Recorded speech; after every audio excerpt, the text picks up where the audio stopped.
Salt and comfort ചാനലിലേക്ക് എല്ലാവർക്കും സ്വാഗതം. കീം 2025 മെഡിക്കൽ എഞ്ചിനീയറിംഗ് കോഴ്സുകളിലേക്ക് പ്രവേശനം ആഗ്രഹിക്കുന്നവർക്ക് അവരുടെ പ്രൊഫൈലിൽ അവർ അവകാശപ്പെട്ട സംവരണം അതേപോലെ മറ്റ് കാര്യങ്ങളിൽ അതെല്ലാം ചെക്ക് ചെയ്യാനുള്ള അവസരം 12/5/2025 വൈകിട്ട് 3 മണി വരെ സിയുടെ സൈറ്റിൽ ലഭ്യമാക്കിയിരിക്കുകയാണ്. അപ്പോൾ ഇത് സംബന്ധിച്ച് ഉള്ള വീഡിയോയിൽ ഇതുപോലെ നിരവധി കമൻറ്റുകൾ കാണുന്നുണ്ട്. മിക്കവാറും എല്ലാ കമൻറ്റിനും ഞാൻ മറുപടി കൊടുത്തിട്ടുണ്ട്. അപ്പോൾ ഇതിൽ നിന്ന് മനസ്സിലാവുന്ന ഏറ്റവും പ്രധാനമായിട്ടുള്ളൊരു കാര്യം, നോൺ ക്രിമിനൽ സർട്ടിഫിക്കറ്റ്, അതുപോലെ EWS സർട്ടിഫിക്കറ്റ്, അതേപോലെ മറ്റ് ചില സർട്ടിഫിക്കറ്റുകളിലും നിങ്ങൾ അപ്ലോഡ് ചെയ്തത് തെറ്റാണ് എന്ന് പറഞ്ഞിട്ട് മെമ്മോ തന്നിരുമ്പോൾ വീണ്ടും അതേ സർട്ടിഫിക്കറ്റുകൾ തന്നെ അപ്ലോഡ് ചെയ്യുന്നതായിട്ടാണ് ഈ മറുപടിയിൽ നിന്നും പലരും വ്യക്തമാക്കുന്നത്.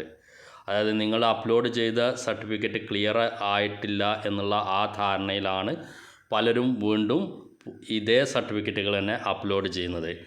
പക്ഷേ പ്രത്യേകം ശ്രദ്ധിക്കേണ്ട കാര്യം, നിങ്ങൾ അപ്ലോഡ് ചെയ്യുന്ന സർട്ടിഫിക്കറ്റിൽ എന്തോ ഒരു ഡിഫക്റ്റ്, അപ്ലോഡ് ചെയ്ത സർട്ടിഫിക്കറ്റിൽ എന്തോ ഒരു ഡിഫക്റ്റ് ഉള്ളത് കൊണ്ട് മാത്രമാണ് നിങ്ങൾക്കിപ്പോൾ മെമ്മോ തന്നിരിക്കുന്നത്.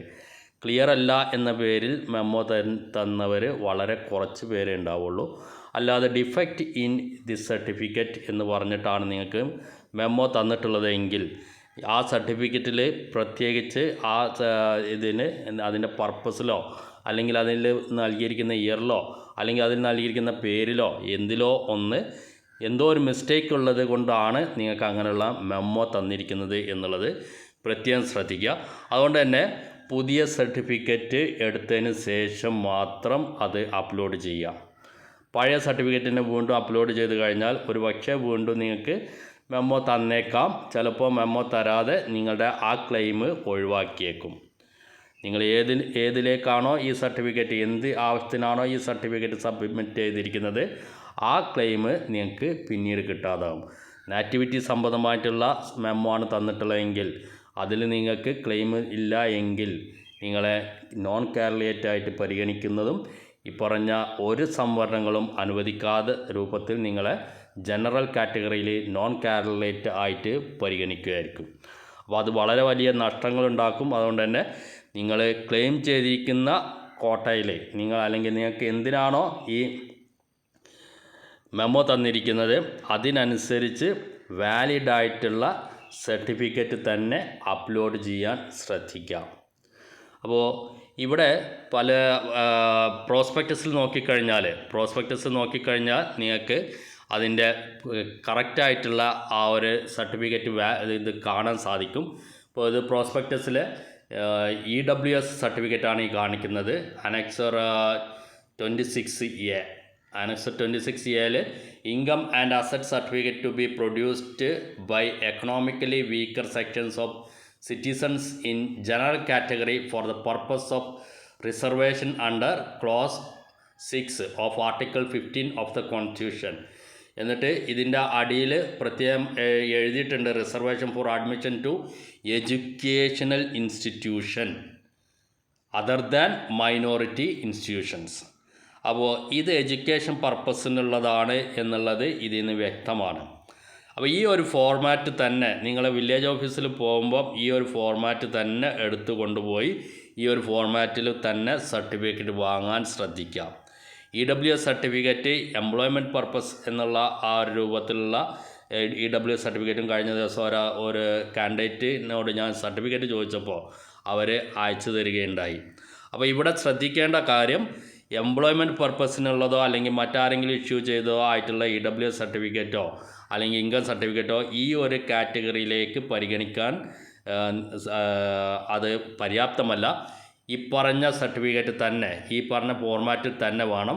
പ്രോസ്പെക്ടസിൻ്റെ 2025 പ്രോസ്പെക്ടസിൽ 239 പേജിലുള്ള ഈ ഒരു ഫോർമാറ്റിൽ തന്നെ സർട്ടിഫിക്കറ്റ് EWSൻ്റെ സർട്ടിഫിക്കറ്റ് അപ്ലോഡ് ചെയ്യുന്നവർ അപ്ലോഡ് ചെയ്യാൻ ശ്രദ്ധിക്കാം. ഈ സർട്ടിഫിക്കറ്റിൻ്റെ കോപ്പി എടുത്തുകൊണ്ടുപോയി വില്ലേജ് ഓഫീസിൽ നിന്ന് ആ ഒരു കോപ്പി തന്നെ സർട്ടിഫിക്കറ്റ് വാങ്ങുന്നതാണ് എപ്പോഴും അഭികാമ്യം എന്നുകൂടി ഉണർത്തുകയാണ്. ഇനി ഇതേപോലെ നോൺ ക്രിമിനൽ സർട്ടിഫിക്കറ്റ് സബ്മിറ്റ് ചെയ്തവർക്കും ഇതേപോലെ ചില പ്രശ്നങ്ങളുണ്ട്. നോൺ ക്രിമിനൽ സർട്ടിഫിക്കറ്റ് അനക്സർ 27 കൊടുത്തിട്ടുണ്ട്. അവിടെ കൊടുത്തത് government of Kerala dash village office എന്ന് പ്രത്യേകം കൊടുത്തിട്ടുണ്ട്. വില്ലേജ് ഓഫീസർ നൽകുന്ന നോൺ ക്രിമിനൽ സർട്ടിഫിക്കറ്റാണ് ഈ ഒരു പർപ്പസിന് ഉപയോഗിക്കേണ്ടത്.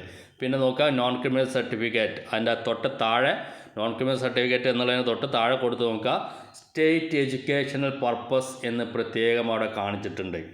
State educational purpose. അപ്പോൾ സ്റ്റേറ്റ് എഡ്യൂക്കേഷൻ പർപ്പസിന് ഉള്ള ഈ നോൺ ക്രിമിനൽ സർട്ടിഫിക്കറ്റ് മാത്രമേ കീമിലെ അഡ്മിഷന് പരിഗണിക്കുകയുള്ളൂ എന്ന് പ്രത്യേകം ഓർമ്മിക്കാം. മെഡിക്കൽ ആയാലും എൻജിനീയറിംഗ് ആയാലും ഫാർമസി ആയാലും ഇനി മറ്റേത് കോഴ്സുകളായാലും എഡ്യൂക്കേഷൻ പർപ്പസിനുള്ള ഈ നോൺ ക്രിമിനൽ സർട്ടിഫിക്കറ്റ് മാത്രമേ ഇതിൽ പരിഗണിക്കൂ. ഇതിൻ്റെ ഫോർമാറ്റ് പേജ് നമ്പർ 241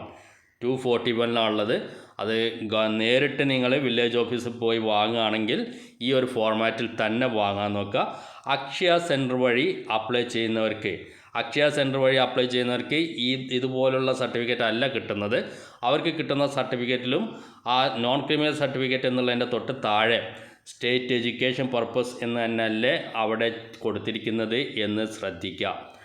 അത് അക്ഷയ സെൻറ്ററിൽ നിങ്ങൾ ഈ അപേക്ഷ കൊടുക്കുമ്പോൾ അക്ഷയ സെൻറ്ററിലൂടെ അപേക്ഷ കൊടുക്കുന്ന സമയത്ത് സ്റ്റേറ്റ് എഡ്യൂക്കേഷൻ പർപ്പസിനുള്ള സർട്ടിഫിക്കറ്റാണ് വേണ്ടത് എന്ന് പ്രത്യേകം പറയണം. ഡിഫോൾട്ടായിട്ട് അവിടെ വരുന്നത് മറ്റേതെങ്കിലും ആവശ്യത്തിനുള്ള സർട്ടിഫിക്കറ്റ് ആണെങ്കിൽ അക്ഷയ സെൻറ്ററിൽ നിന്ന് അവർ ഓക്കെ എന്ന് പറഞ്ഞ് അടിച്ച് പോകുമ്പോൾ അതെല്ലാം ടിക്കറ്റ് പോകുമ്പോൾ ഇത് മാറ്റാൻ മറന്നു പോകും. അതുകൊണ്ട് തന്നെ സ്റ്റേറ്റ് എഡ്യൂക്കേഷൻ പർപ്പസിനുള്ള സർട്ടിഫിക്കറ്റാണ് ആവശ്യം എന്നുള്ളത്. കീമിലേക്ക് അപ്ലൈ ചെയ്യാൻ നിങ്ങൾക്ക് അതാണ് ആവശ്യം. അതുകൊണ്ട് തന്നെ ആ ഒരു ആവശ്യത്തിനാണ് നിങ്ങൾ ഈ സർട്ടിഫിക്കറ്റ് എടുക്കുന്നതെങ്കിൽ അത് പ്രത്യേകം അക്ഷയ സെൻറ്റർ പറഞ്ഞുകൊണ്ട് തന്നെ അതെടുക്കാൻ ശ്രദ്ധിക്കുക. അല്ലെങ്കിൽ അക്ഷയ സെൻറ്ററിൽ നിന്ന് കിട്ടുന്ന സർട്ടിഫിക്കറ്റിൽ മാറ്റം ഉണ്ടാവും. നിങ്ങൾ പലരും അത് ശ്രദ്ധിക്കാതെ ആ അക്ഷയ സെൻറ്ററിൽ നിന്ന് തന്ന സർട്ടിഫിക്കറ്റ് അല്ലേ എന്നുള്ള രൂപത്തിൽ ഇത് അപ്ലോഡ് ചെയ്യുന്നതാണ് കണ്ടുകൊണ്ടിരിക്കുന്നത്. അത് വീണ്ടും മെമ്മോ തന്നിട്ടില്ല എങ്കിൽ നിങ്ങളുടെ നോൺ ക്രീമി ലെയർ എന്നുള്ള ആ ഒരു ക്ലെയിം തന്നെ ഇല്ലാതാവും. പിന്നീട് ജനറൽ കാറ്റഗറിയിലേക്കായിരിക്കും പരിഗണിക്കുന്നത്. അപ്പോൾ ഒരു ക്ലെയിം ഇല്ലാതായതുകൊണ്ട് നിങ്ങളെ അപേക്ഷ തള്ളിപ്പോകാൻ സാധ്യതയില്ല. നാറ്റിവിറ്റി സർട്ടിഫിക്കറ്റിലുള്ള ഡിഫക്റ്റ് ഒഴികെ. നാറ്റിവിറ്റി സർട്ടിഫിക്കറ്റിൽ ചിലപ്പോൾ ആ ക്ലെയിം ഇല്ലാതാവുന്നതോടൊപ്പം തന്നെ ചിലപ്പോൾ അപേക്ഷ തള്ളിപ്പോകാനുള്ള സാധ്യതകളുണ്ട്. അതുകൊണ്ട് നാറ്റിവിറ്റി വളരെ കൃത്യമായിട്ട് നിങ്ങൾ ക്ലിയർ ചെയ്യാൻ ശ്രദ്ധിക്കുക. മറ്റ് സംവരണങ്ങൾ, അഡീഷണൽ സംവരണങ്ങൾ, സ്പെഷ്യൽ സംവരണങ്ങൾ ഇതൊക്കെ ആവശ്യമുള്ളവർ നിങ്ങൾ കൊടുക്കുന്ന സർട്ടിഫിക്കറ്റിൽ തെറ്റാണ് എങ്കിൽ, നിങ്ങൾ വീണ്ടും അപ്ലോഡ് ചെയ്യുന്ന സർട്ടിഫിക്കറ്റ് തെറ്റാണെങ്കിൽ ഒരുപക്ഷേ വീണ്ടും മെമ്മോ തന്നേക്കാം. ചിലപ്പോൾ സമയപരിമിതി ഉണ്ടെങ്കിൽ വീണ്ടും മെമ്മോ തരില്ല. നിങ്ങൾ എന്ത് ക്ലെയിമാണോ ആവശ്യപ്പെട്ടിരിക്കുന്നത് ആ ക്ലെയിമിൽ നിന്ന് നിങ്ങളെ ഒഴിവാക്കിക്കൊണ്ട് നിങ്ങൾക്ക് നിങ്ങളെ ജനറൽ കാറ്റഗറിയിലേക്ക് പരിഗണിക്കാനാണ് അവിടെ സാധ്യതയുള്ളത്. അപ്പോൾ ഇവിടെ ഇത്രയും കാര്യങ്ങൾ പ്രത്യേകം ശ്രദ്ധിക്കുക. നിങ്ങൾ അപ്ലോഡ് ചെയ്യുന്ന സർട്ടിഫിക്കറ്റ്, പുതുതായിട്ട് അപ്ലോഡ് ചെയ്യുന്ന സർട്ടിഫിക്കറ്റ് എന്ന് പറയുന്നത് അത് വാലിഡിറ്റി ഉള്ളതും അതേപോലെ കറക്റ്റ് സർട്ടിഫിക്കറ്റ് ആണ് എന്നുള്ളതും ഉറപ്പ് വരുത്തേണ്ടത് കാൻഡിഡേറ്റിൻ്റെ ഉത്തരവാദിത്തമാണ്. ആ ഉത്തരവാദിത്തം മറന്നുകൊണ്ട് മറ്റാരെങ്കിലും ഏൽപ്പിച്ച് അപ്ലോഡ് ചെയ്തത് പിന്നെയും തെറ്റി എന്ന് പറയുന്ന നിരവധി പേരുണ്ട്. അവർക്ക് വീണ്ടും അവസരം കിട്ടിയില്ല എങ്കിൽ നിങ്ങൾ ഉദ്ദേശിക്കുന്ന ക്ലെയിം കിട്ടിയില്ല എങ്കിൽ നിങ്ങൾക്ക് കിട്ടിയ മാർക്കിനനുസരിച്ച് നിങ്ങളുടെ അതേ കാറ്റഗറിയിലുള്ള മറ്റുള്ളവർക്ക് അഡ്മിഷൻ ലഭിക്കാം. നിങ്ങൾക്ക് ചിലപ്പോൾ അഡ്മിഷൻ ലഭിക്കാതെയും പോകാം എന്നുകൂടി മനസ്സിലാക്കുക. EWS സംബന്ധമായിട്ടും അതേപോലെ നോൺ ക്രിമിനൽ സംബന്ധമായിട്ടും മറ്റ് സംവരണ സംബന്ധമായിട്ടുമുള്ള എന്തെങ്കിലും സംശയങ്ങളുണ്ടെങ്കിൽ ഇതിൻ്റെ കമൻറ്റിൽ നിങ്ങൾ ചോദിച്ചുകൊള്ളുക. വീഡിയോ ഇഷ്ടപ്പെട്ടവരും അതേപോലെ ഈ ചാനൽ ആദ്യമായിട്ട് കാണുന്നവരാണെങ്കിൽ ഒന്ന് സബ്സ്ക്രൈബ് ചെയ്യാൻ ശ്രദ്ധിക്കുക, ലൈക്ക് ചെയ്യാനും ശ്രദ്ധിക്കുക.